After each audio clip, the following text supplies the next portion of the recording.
Saludos amigos, bienvenidos nuevamente a Edición Nocturna. Soy Miguel Guerrero y estoy encantadísimo de estar con ustedes en sus hogares. Esta noche vamos a tratar aquí en Edición Nocturna un tema sumamente importante que preocupa a muchos dominicanos y tiene que ver con la seguridad que tendríamos los que vivimos en apartamentos altos y en ciudades que aparentemente son vulnerables en la eventualidad de un sismo que pueda causar destrozos.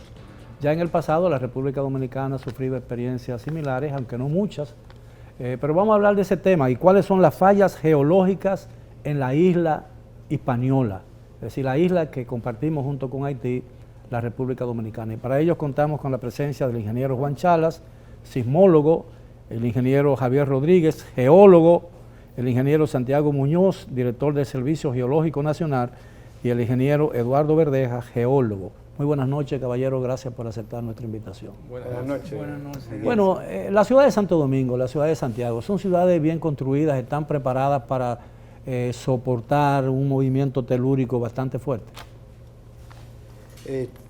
Yo comienzo. Muchas veces uno dice si las ciudades son seguras. En realidad hay que ver su basamento, dónde están construidas. Hay diferencia entre Santo Domingo, por sus tipos de roca, la parte tectónica regional, es decir, las fallas geológicas, y la zona norte, Santiago, Puerto Plata. Entonces, para mí siempre yo digo que aquella zona es de más alto riesgo sísmico.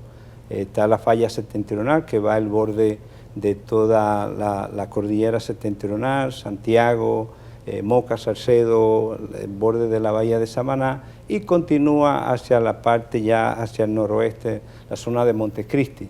Y también ahí se deriva la otra falla, nosotros llamamos septentrional oeste, que continúa todo ese, vamos a decir, ese surco hacia el borde de Cuba. Sabes que Cuba, la zona de más alto riesgo sísmico, es la zona de Santiago de Cuba. Que es la más próxima a la isla de Santo Domingo. Exacto, ¿no? Y donde han ocurrido grandes terremotos. Entonces, la configuración de la geología de estas, igual de todas las ciudades, la misma Hispaniola está conformada por diferentes terrenos tectónicos separadas por grandes fallas geológicas, que ahí está, como usted mencionaba, la falla, la Enriquillo Pletegaden, donde ocurrió el terremoto de Haití en el 2010, y ya enmarca toda esa zona de alto riesgo hacia la parte ¿Cuántas fallas existen en el territorio de la República, bien de la isla, en sentido general? Tal vez bueno,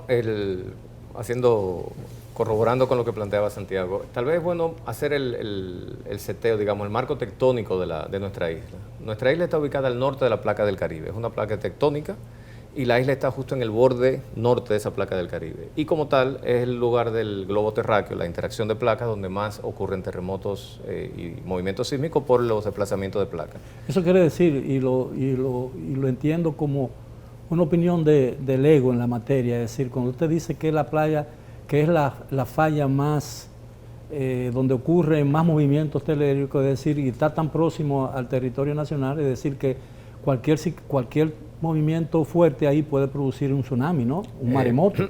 Bueno, sí, tenemos esa condición también. Lo importante, tal vez resaltar, es la Tierra está dividida en placas. La corteza de la Tierra no es una sola, son como muchos parches, digamos, ¿no? Que son las placas. Y esas placas están, digamos, como flotando sobre el magma, que es la roca fundida que está debajo. Y el movimiento del magma hace que esas placas tengan movimiento. Y entre una placa y otra, cuando hay movimiento, es donde se producen mayores tensiones, presiones, fricciones y donde se libera la energía. Y esa interacción entre placas a nivel de la Tierra puede ser de tres tipos. O se juntan una con relación a la otra y una se mete por debajo de la otra, es lo que se llama subducción.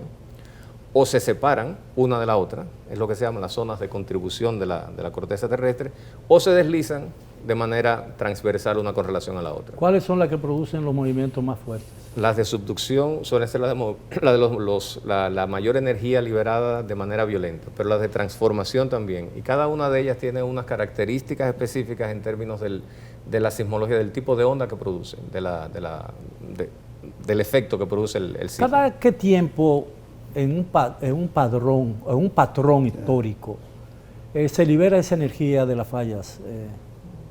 Todo depende del desplazamiento de las fallas. O sea, hay fallas que se mueven o tienen, digamos, almacenan más energía unas que otras. Todo depende del desplazamiento acumulado de las fallas. Por ejemplo, nosotros tenemos la falla septentrional, que tiene normalmente un desplazamiento de unos 12 milímetros al año. La placa del Caribe realmente se mueve a unos 20 milímetros al año. Plantain Garden, aproximadamente 7 milímetros al año. A medida de que ese desplazamiento acumulado es mayor, mayor es la energía acumulada y por lo tanto es la que puede producir mayores terremotos. Por ejemplo, tenemos la falla de San Francisco, la falla de San Andrés, que es una falla también que tiene unos movimientos grandísimos y también depende muchas veces de la longitud de la falla. ¿Cuál es la duración normal de un terremoto fuerte? 30 segundos, un minuto parece interminable, ¿no? Bueno, yo por experiencia le hablo, yo viví el terremoto de Kobe del año 95 en Japón y yo viví 32 segundos, que para mí fue un siglo. Yo me conté, yo estaba a 40 kilómetros del epicentro más o menos, no pasó nada donde yo vivía, pero yo no me pude mover. Y fueron 32 segundos que aquello pareció una eternidad.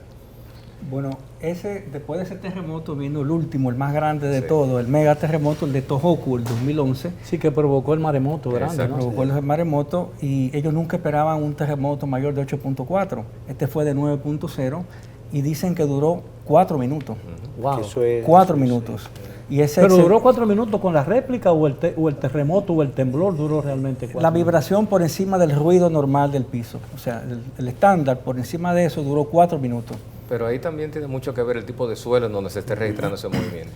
O sea, en un lugar rocoso, fuerte, posiblemente la duración de las ondas que produce la ruptura del terremoto sea mucho más corta que en un suelo arcilloso y digamos en una especie de olla en un valle, porque ahí la onda se refleja, se refracta y vuelve y vuelve. Entonces la sensación de vibración del tiempo suele ser mucho más en los suelos blandos, en los terrenos de suelos blandos que en los terrenos de suelos rocosos. ¿Por qué se siente un temblor a tan larga distancia donde está el epicentro? Es que son ondas que se van moviendo. Inicialmente hay unas ondas primarias, hay luego unas ondas secundarias y se va moviendo alrededor de todo el globo terráqueo. Y por eso es que la importancia de tener estaciones sísmicas mientras más se pueda en el territorio y principalmente en zonas donde tenemos tantas fallas como aquí en La Española. Y es eso, usted cuando a uno le hacen un electrocardiograma, que usted ve nosotros el acelerograma, es decir, ese destello, entonces dependiendo, como decía Eduardo, dependiendo del tipo de roca, si la roca es muy dura, no hay amplificación, pues usted ve el destello pequeño. Si es un suelo arcilloso, arenoso, pues hay un destello enorme y puede durar 40 segundos. Desde Haití fueron alrededor de 40 segundos que duró. Lo que pasa es que donde usted esté es interminable, es decir, uno cree que ese tiempo no va a pasar.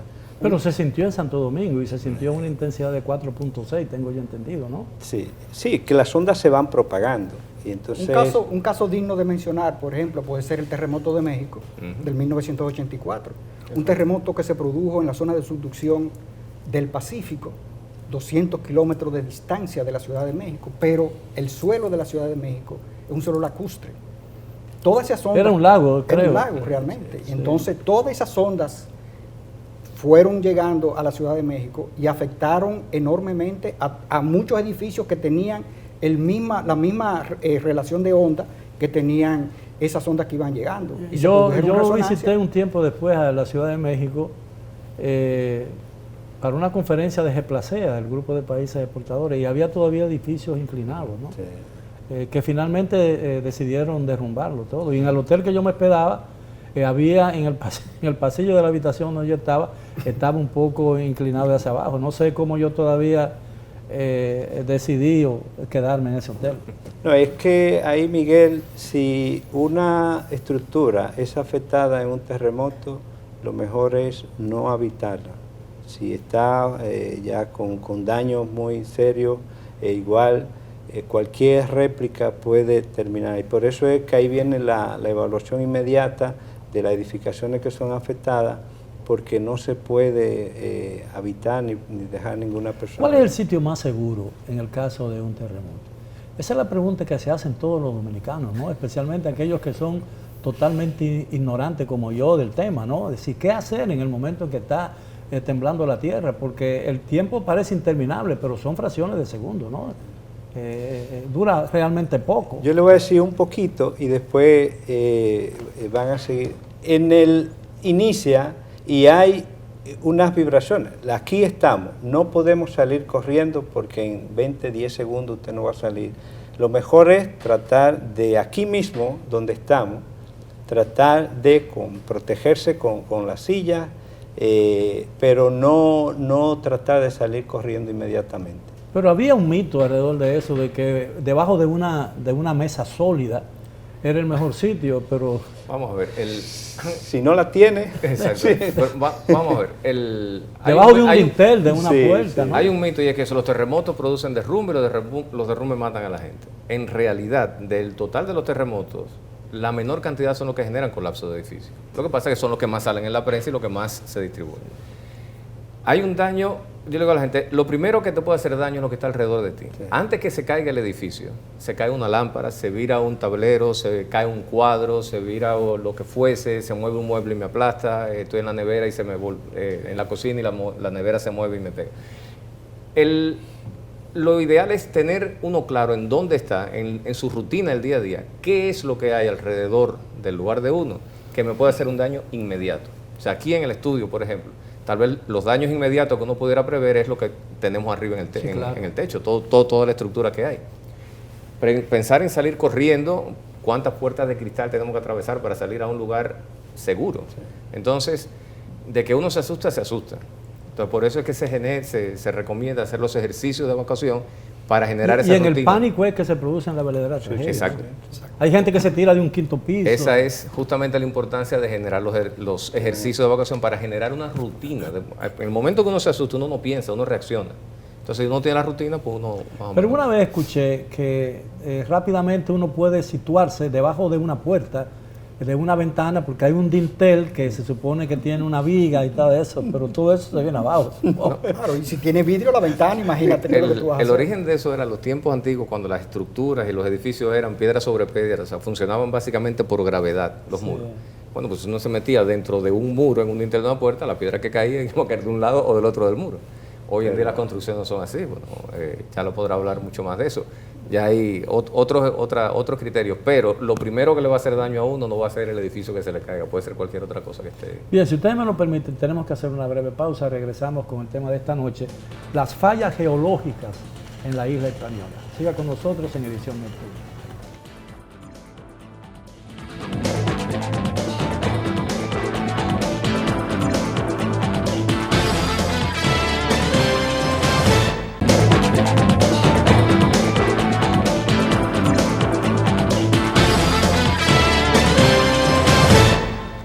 Bien, estamos de vuelta en Edición Nocturna. A los que sintonizaron temprano, recordarán que hemos estado hablando sobre las fallas geológicas y el peligro de que en algún momento dado se pueda producir un fenómeno telúrico, ¿no?, que pueda producir daños. El historial de terremotos en la República Dominicana es relativamente pequeño, ¿no? No hay, a pesar de que en 1946 hubo un terremoto muy fuerte y creo que entró el mar en tierra firme. Pero yo creo que para la intensidad de ese terremoto, aparentemente las víctimas fueron muy pocas. Y me han dicho alguien que los edificios eran tan débiles que prácticamente eran casas de madera o casas de bloques muy frágiles que prácticamente no producían mucho daño cuando se derrumbaban.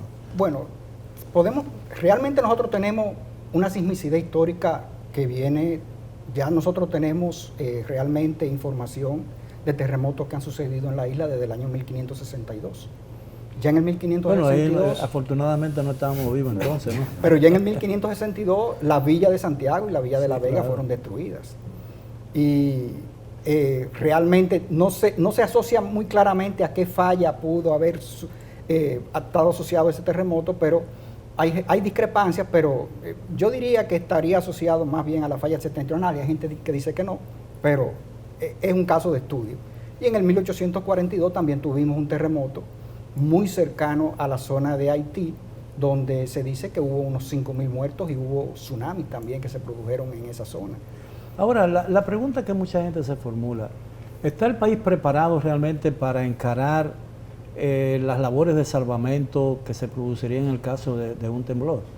Hay mucha gente que no le gusta que uno trate estos temas porque piensa que uno está alarmando innecesariamente a una población, a una ciudad, ¿no? Pero yo lo que creo que mientras mayor sea la información que disponga la gente, más posibilidad tiene de sobrevivir a una catástrofe de ese tipo, ¿no es cierto?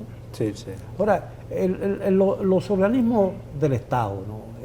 Y las organizaciones privadas que se especializan en tareas de salvamento, ¿están preparadas para una situación como esa? Porque no me imagino yo la intensidad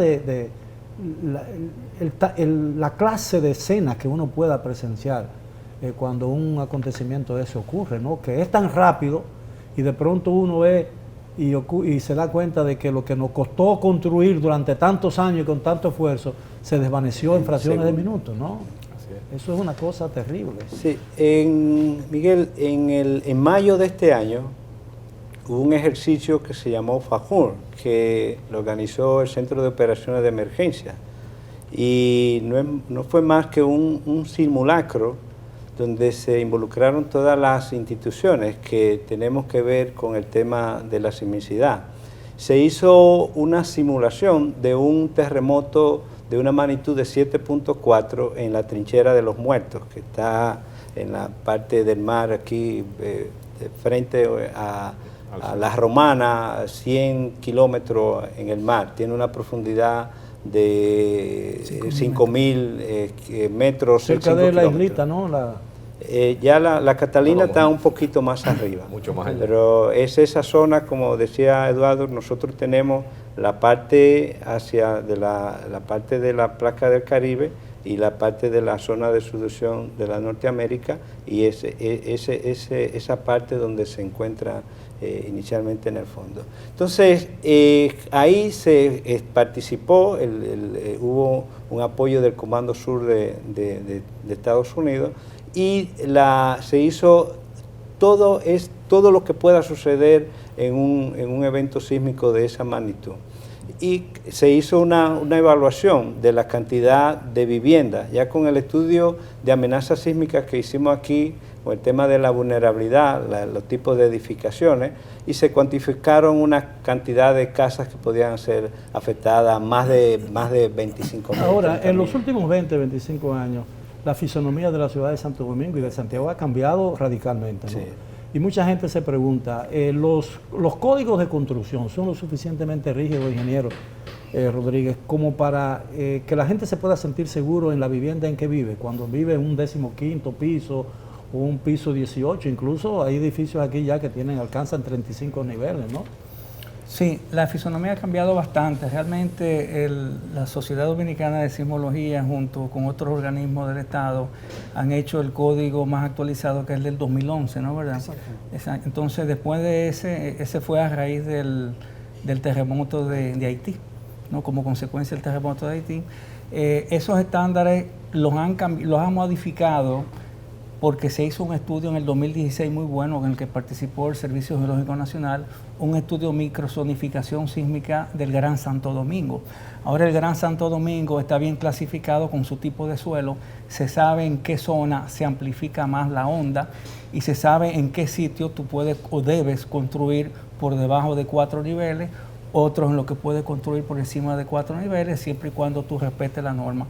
Pero realmente hay un reglamento y se está insistiendo mucho con eso, y yo entiendo que el país está medianamente preparado para un terremoto mediano. Ahora, no es lo mismo, no es igual, por ejemplo, un buen código, un estricto código de construcción, que la supervisión de la construcción de esos edificios, ¿no? Porque muchas veces los planos dicen una cosa y la construcción se hace otra. Es importante, indiscutiblemente el código es, digamos, lo básico. Pero como tú dices, si no tenemos una supervisión que realmente todo eso que está plasmado en los planos se haga en la construcción, no estamos en nada. Porque indiscutiblemente si no se hace lo que está en el plano, no vale de nada realmente. Pero la Secretaría de Obras Públicas últimamente ha tomado, y ya la supervisión es algo más estricta realmente. Por lo menos en la parte estructural, ya ellos chequean con bastante concienzudamente todo lo que esté en el plano tiene que estar en obra. Las escaleras de emergencia juegan un papel importante, porque, pero yo me imagino que algunas veces bajar una escalera de esa es más peligroso que quedarse ahí adentro, ¿no? En el momento que esté temblando no hay que moverse a ningún sitio. O sea, Ahora, cuando un terremoto fuerte de verdad que pueda generar un colapso de la estructura, no te va a permitir moverte de donde tú estás. Así Ahora, de sencillo. entre el temblor, entre el terremoto y la primera de las réplicas, Sí, ¿qué diferencia hay en tiempo? ¿Eso es normal? eso depende. Cada evento es muy particular, Sí. muy particular, y pueden haber réplicas inmediatamente o puede pasar horas. Las réplicas se producen cuando las fallas vuelven otra vez al sitio, Como se un mueven hacia el lugar donde, acomodamiento, sí, acomodándose de nuevo. Hay un empuje, una rotura, y como sigue el empuje y vuelve, y entonces ahí bien pueden ocurrir réplicas que pueden ser mayor a veces. El problema sucede cuando hay un terremoto, tú no sabes si tú estás ante la presencia de un pre-terremoto, ¿cómo se llama? Un evento premonitor, y después viene el más grande, o si ya tú sufriste el evento principal y después viene la réplica. A veces tú no sabes en cuál tú estás. Tuvimos el ejemplo ahora en California, Precisamente, que sí. lo seguimos de cerca, el terremoto de 6.4 por ahí, 6.4, después 7.1. y después 7. ¿Por qué esas grandes ciudades están en zonas tan vulnerables? Eso es una pregunta interesantísima. Yo creo que responde a un tema sociológico o no sé, es otra concepción del ser humano. Uno viéndolo desde el punto de vista técnico dice, ¿por qué aquí? Claro, porque la gente sabe que en cualquier momento está expuesto a una situación que pone en riesgo su vida, ¿no? Y su propiedad y todos sus bienes. Pues tal vez tiene que ver un poco como lo que comentábamos, creo que fuera del aire, lo que comentaba Javier, el periodo de recurrencia entre un terremoto y otro muchas veces es más largo que El ciclo de vida. Humano. Sí. Entonces la gente no tiene esa memoria. O sea, la gente, como decía mi padre, abre los párpados de los oídos hacia el tema sísmico cuando tiembla la tierra. Fuera de eso, es muy difícil hablar a la gente de prevención sísmica porque no es algo que no lo tenemos día a día. ¿Por qué no se pueden prever los terremotos? Bueno, ese es el gran reto para todos los geólogos, prever un terremoto. Nosotros podemos saber cuáles son las amenazas sísmicas, podemos saber cuáles son las fallas que están activas, las que son grandes, las que son capaces de generar grandes terremotos. Y podemos saber la vulnerabilidad que tenemos, ¿no? Sabemos que tenemos un suelo blando, sabemos que tenemos edificaciones, que hay construcciones, que hay mucha gente, y entonces viene esa multiplicación del fenómeno sísmico en sí, o sea, la falla geológica y la vulnerabilidad es lo que te da como resultado el riesgo sísmico. Entonces, los geólogos sabemos qué fallas pueden generar un terremoto grande. Al principio, bueno, pues el tema del programa obviamente es cuáles son las grandes fallas que tenemos. Yo aprovecho la oportunidad y digo que tenemos unas 6 grandes fallas, pero de esas 6 grandes fallas hay una que es Grandes Ligas, yo diría yo, las otras son, digamos, triple A. La gran falla nuestra es el límite de placa del Caribe que mencionaba Eduardo con la placa norteamericana. Ese es el bumper de la isla, ¿no? Y por ahí es que suceden y han venido los grandes Ubiquémoslos geográficamente. ¿Dónde? Okay. Desde Puerto Plata mirando hacia el norte. Todo el borde norte de la isla de la Hispaniola, desde la isla de Gonaives en Haití hasta Samaná, unos 30 kilómetros hacia el norte, corre paralela más o menos esa falla.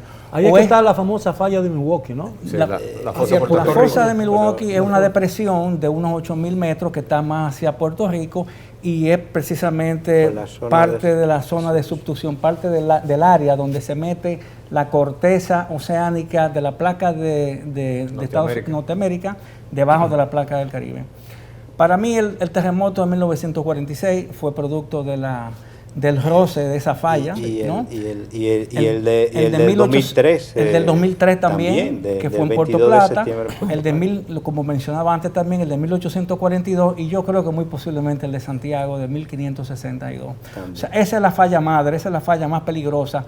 La septentrional, la Enriquillo, Los Muertos, yo diría que son fallas grandes, medianas. Ubícala donde está cada una. Bueno, la falla septentrional, ya Santiago había dicho, va corriendo. Ahora, muchas veces uno observa, por ejemplo, cuando uno está viajando, regresando de Constanza o de Jarabacoa, uno nota que en algunas montañas, incluso en la carretera, hay ranuras. Y me han dicho a mí, soy un ignorante totalmente del tema, que ese puede ser una indicación, por ahí pasa una falla geológica. Lo que mucha gente no se explica es por qué en las montañas se sienten tanto los temblores cuando la falla, el terremoto se produce debajo de la tierra, ¿no? Que no se siente tanto. No, que se siente tanto. Vamos a ver, la intensidad, o sea, cómo se mueve el terreno depende de muchas cosas. Hablamos del fenómeno de la amplificación de la onda sísmica, que tiene que ver con el tipo de suelo. Pero también la componente de la topografía, la forma de la superficie, hace que en algunos lugares coincidan ondas que se reflejan y entonces hay una amplificación mayor. O sea, hay un efecto de topografía que es muy importante. Hay un fenómeno de resonancia interna también, dependiendo del suelo que haya. Y por eso, después de un terremoto se suelen hacer lo que se llaman mapas de intensidad. Intensidad es cómo se siente el terremoto en diferentes lugares, que es diferente a la magnitud del terremoto, que es la energía que libera el terremoto. La magnitud es una cosa fija, estándar, medible. La intensidad es relativa, o sea, eso depende de dónde estemos y lo vamos a sentir de manera diferente. Entonces, esos mapas de intensidad que se hacen post-terremotos se basan en encuestas a las personas, cómo lo sintió. Y en función de eso, uno lo puede correlacionar con las amplificaciones que haya habido en un lugar determinado. Si se tiene una microzonificación, se podrá corroborar que, mira, en la zona donde hay un suelo pantanoso, un suelo blando, etcétera, la intensidad fue tal vez mayor, la duración fue mayor, la amplitud de onda fue mayor. En un lugar donde hay más suelo rocoso, más firme, más fuerte, tal vez la intensidad fue un poco menor, la duración fue menos, etcétera. O sea, por eso cómo se siente el terremoto depende no solamente del origen del terremoto, de la fuente que produce la energía, sino todo el camino que atraviesa la onda sísmica hasta que llega al lugar donde yo estoy, pasando por el suelo y por todo, y la estructura en la que estamos. Ustedes han dicho muy claramente que lo más prudente en el caso de un temblor de tierra, sea intenso o no intenso, es quedarse en el lugar hasta que no se defina la situación. Y protegerse de lo que le puede hacer daño. Ahora bien, cuando ese temblor se produce cerca de una zona costera, ¿en qué tiempo puede durar la posibilidad de un maremoto? Vamos a hablar de ese tema cuando regresemos después de la pausa. Continúen con nosotros en Edición Nocturna.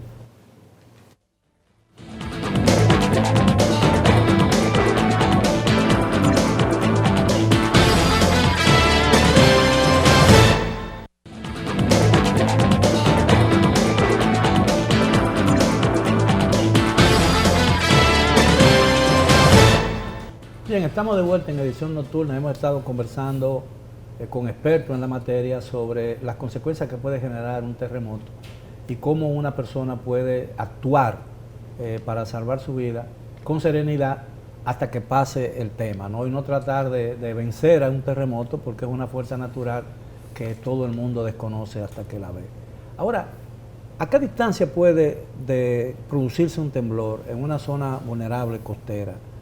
La gente le tiene más miedo a la posibilidad de que entre el agua, al terremoto mismo, ¿no? Porque el efecto del maremoto dura mucho más que el movimiento de la tierra, ¿no? Es decir, vamos a poner que el terremoto se produce en el mar, a 10 o 20 kilómetros o a 15 kilómetros de la costa. ¿Puede eso traer el agua hasta la costa? Sí.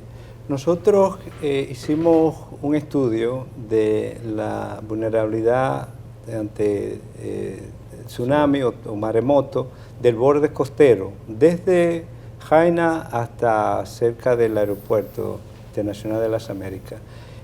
Los tsunamis se producen internamente en el mar, hay un rompimiento, una falla, y pues se activan las ondas y se inicia esa turbulencia en el mar. Puede alcanzar velocidades de más de 500 kilómetros por hora. Entonces depende de la topografía, la batimetría del fondo marino, Por eso es importante hacer, ahí realizamos una batimetría desde las profundidades que le hablamos en la trinchera de los muertos hasta el borde costero de aquí.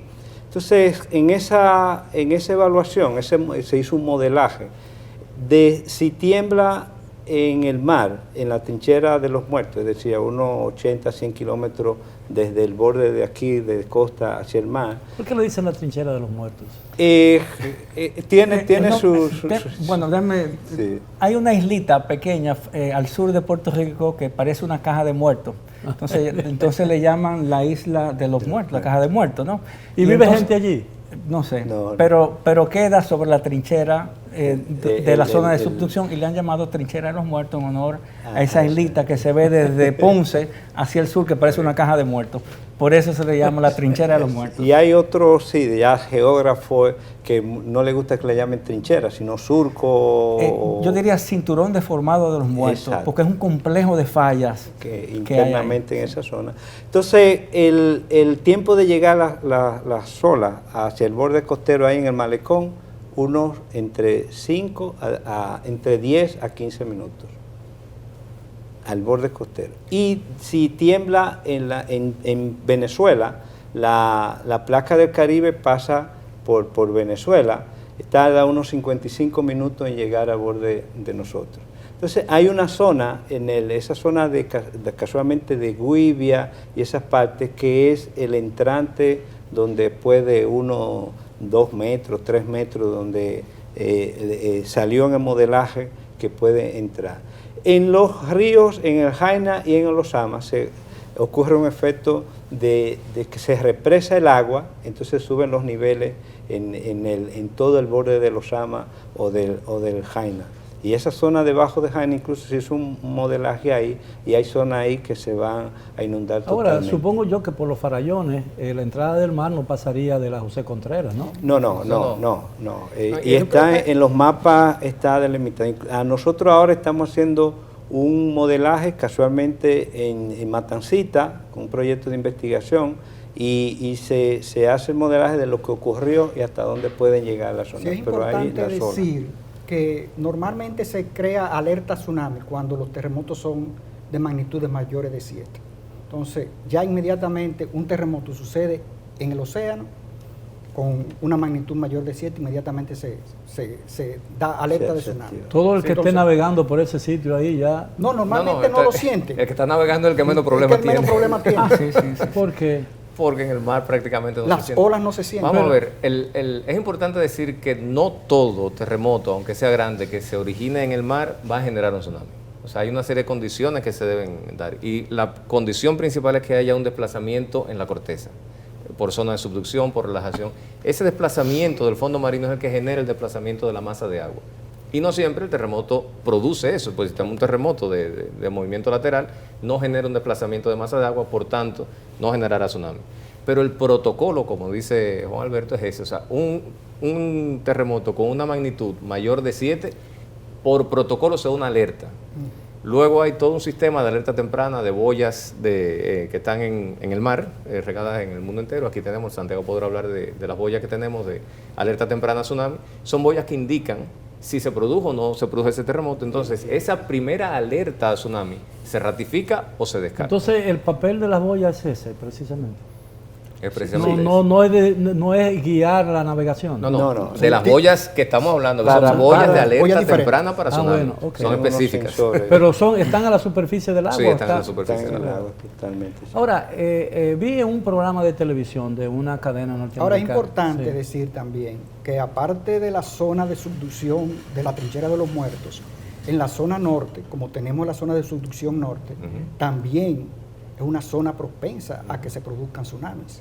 Y con el agravante también de que es una zona de subducción que está mucho más cercana a la costa. Es decir, que el terremoto, el tsunami que pueda llegar, va a llegar prácticamente, o sea, casi inmediato. Si aquí dura 15 minutos para llegar, en la zona, en la costa norte podrá durar 5 minutos. Con el agravante de que son zonas más bajas todavía, Claro. y hay pueblos como Puerto Plata y otros que están prácticamente Nagua, sobre la sobre todo. playa. Sí. Nagua también. Entonces no hay posibilidad de escapar ahí. del agua. subirse En esas zonas ha habido varios programas, en muchas zonas donde se ha establecido la ruta de evacuación frente a tsunami. O sea, hay el riesgo de tsunami, normalmente en las zonas bajas es donde ocurre, y en los lugares en donde se ha hecho ese programa, pues hay una ruta de evacuación y la idea es llegar al lugar más alto en el menor tiempo posible, topográficamente hablando. O sea, si vamos a un lugar que esté más alto, la lomita de no sé qué o la subidita de no sé cuánto, hay que irse a lugares de topografía alta, porque el mar va a llegar en la parte de abajo. Vi un programa de televisión de una cadena, creo que fue National Geographic, que hablaba de la amenaza que representa para los Estados Unidos, por ejemplo, para la costa este de los Estados Unidos, la posibilidad de que un gran volcán que está activo y no ha muerto todavía, o no está en reposo, en las Islas Canarias, a una distancia enorme. Dicen que una erupción de ese volcán, con efecto de un terremoto de 8, podrían llegar las olas y el tsunami podría llegar a la costa este de los Estados Unidos. Precisamente hace un par de semanas, por lo menos con Eduardo, no me acuerdo si Santiago estaba presente, compartimos con el doctor Luis González de Vallejo, especialista en ingeniería geotécnica, ¿no?, que es de las Islas Canarias, y le tocamos ese mismo tema, y nos dijo que este era un científico, ¿no?, medio camuflajeado, que andaba buscando protagonismo, y se tiró ese artículo, ese reportaje. No, pero fue un programa entero de una... Sí, fue todo ideado, fue todo... Sí, pero bueno, vamos a ver las dos caras de la moneda. La posibilidad, digamos que existe. O sea, un terremoto que ocurre en Japón, que genera un tsunami grande, o sea, cuando el tsunami del 2011 de Japón, el grandísimo, que generó todo el megaterremoto. Llegó a Tailandia, ¿no? Es que toda esa en zona. todo el Pacífico. Todo el Pacífico. Entonces, pero claro, hay una irradiación. Así como cuando uno tiene una piedrecita en una piscina, se genera una onda, esa onda sigue hasta el borde de la piscina, no se para, pero se va atenuando, su energía se va disminuyendo. Eso mismo pasa en el mar con los grandes terremotos, las simulaciones de cómo se transforma o se traslada el tsunami, son simulaciones globales. Entonces, un terremoto en la costa oeste de Estados Unidos, los japoneses lo están esperando y se preparan para eso, y las boyas que están en el medio van indicando cómo va, etcétera. Ahora, cada día o cada cierto tiempo nace un volcán que surge del mar y todo. ¿Existe la posibilidad de que tengamos volcanes en la República Dominicana? Hablamos de eso ya en la parte final del tema de esta noche. Continúen por favor con nosotros en edición nocturna.